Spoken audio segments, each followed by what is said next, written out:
Je démarre une petite vidéo. Il y a toutes les photos qui précèdent cette apparition de cette face extraordinaire, un peu médiévale, voire orthodoxe, qui rappelle l'art grec, des plus belles fresques. Ça apparaît là à la vitesse du vent et de la rotation de la Terre devant ma fenêtre.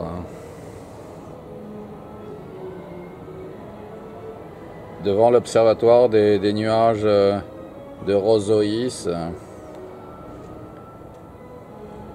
et devant l'empereur en meilleur, Bouddha, Pharaon, grand architecte de l'univers, de Rosoïs.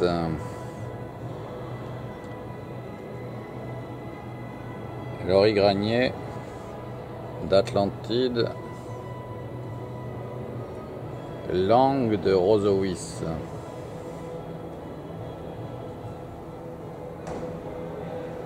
À la radio, on a, je crois, du Tchaïkovski qui passe en arrière-fond.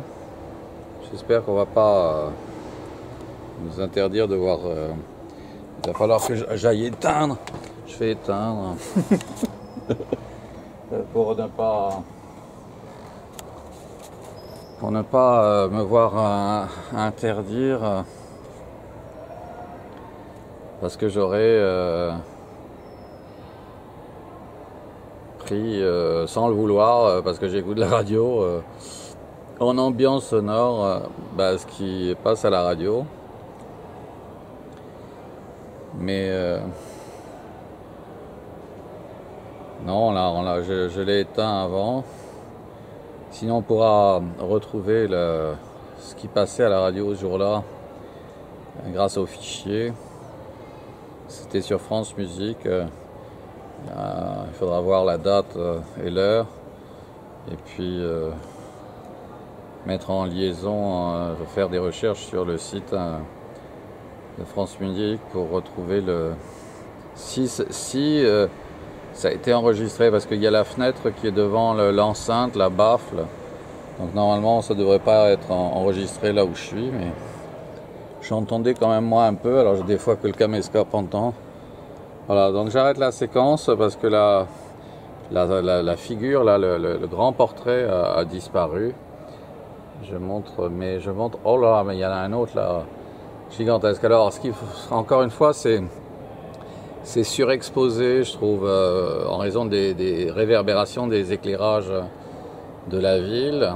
Donc on aurait besoin d'un petit variateur ou d'un bouton de volume pour baisser pour sous-exposer un peu, fermer ce diaph qui est lié à un diaph artificiel, qui est lié à un diaph logiciel, qui est lié aux décibels.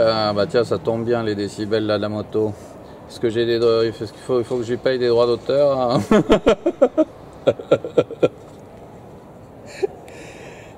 Ou bien est-ce qu'il faut aussi essayer de retrouver le modèle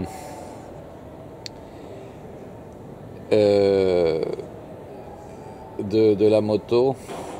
Voilà, donc alors ce qui est drôle, c'est qu'il y a des gens là qui, dans l'impasse des Bœufs, qui sortent. C'est drôle, c'est assez rare de les voir.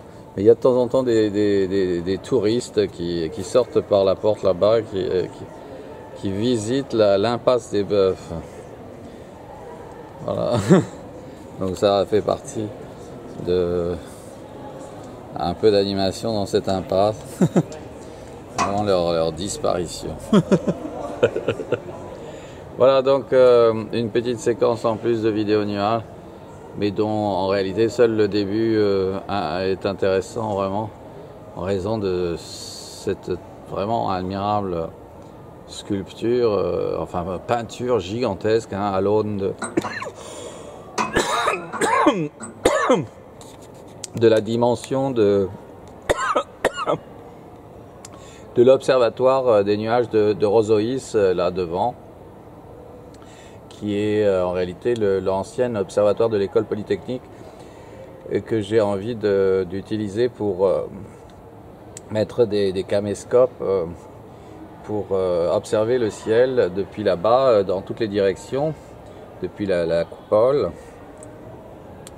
voire en mettre aussi sur la tour qui est après, ou bien même sur les tours de l'église Notre-Dame là qui est là.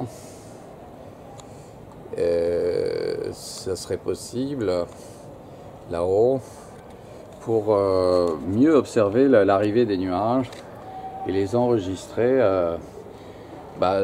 sur des disques durs depuis des bureaux qui seraient même situés beaucoup plus loin, vers lesquels ces caméscopes, comme en réalité des caméras de surveillance, transmettraient les images des nuages à surveiller, oui.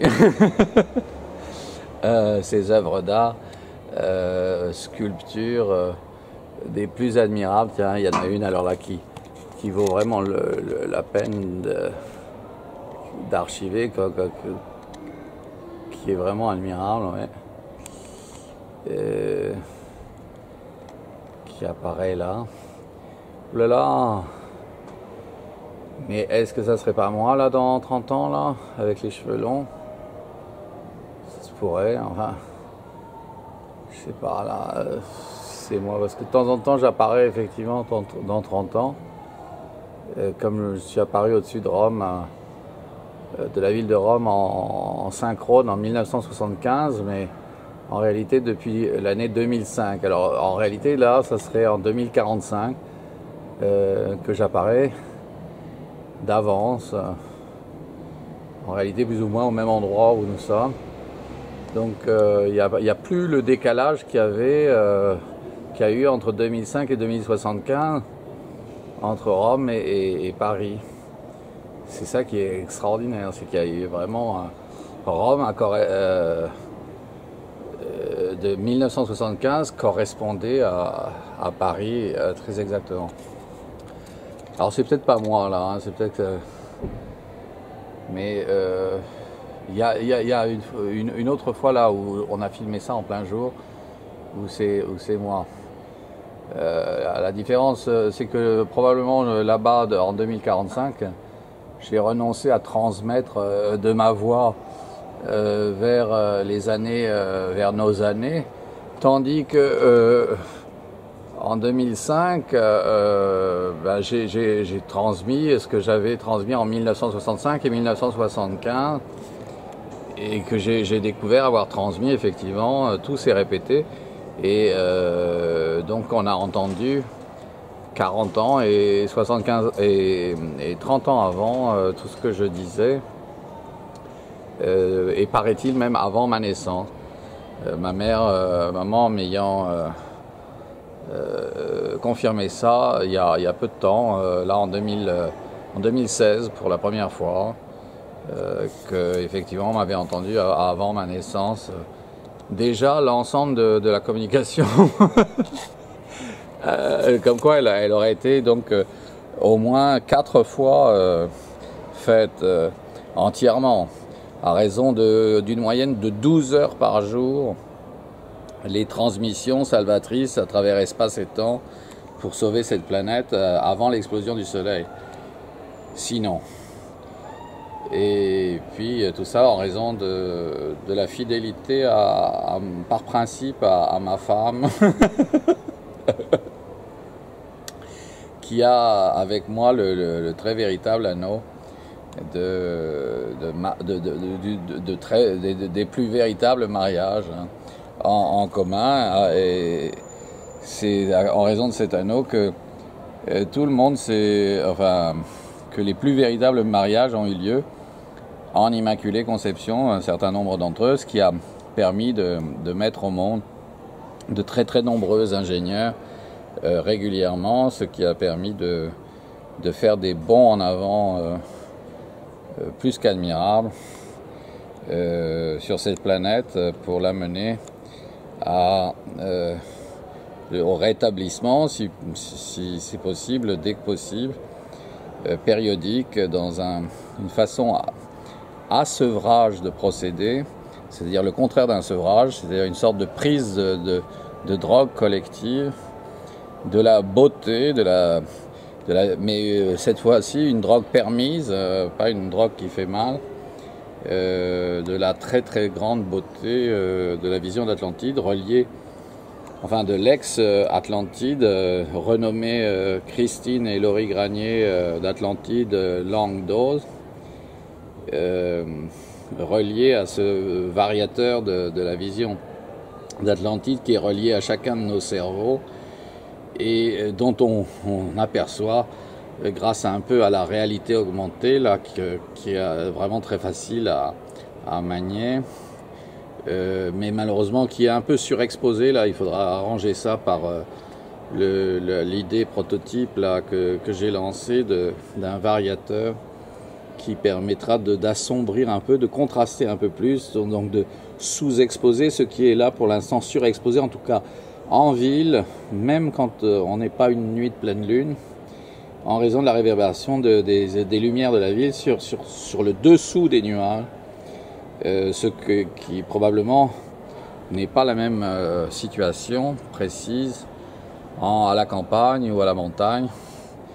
Et donc, dans ce cas-là, cette surexposition là qui est proposée est bienvenue, parce que les nuages sont beaucoup plus sombres et les formes des nuages en nocturne,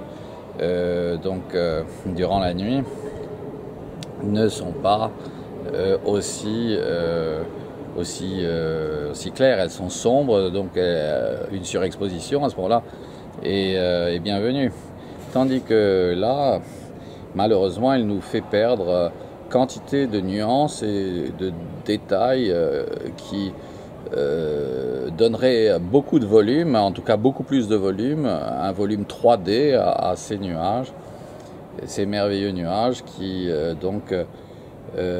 signifieraient enfin tous les mystères et les secrets que pour l'instant ils ne peuvent pas dévoiler encore, que simplement en filigrane, là par exemple, pour ceux qui arrivent à voir.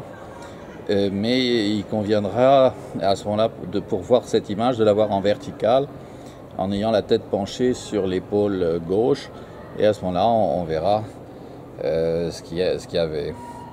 Donc voilà. Et bien à la prochaine vidéo. Là je rétablis dans le bon sens, mais c'est moins extraordinaire qu'au début de la séquence.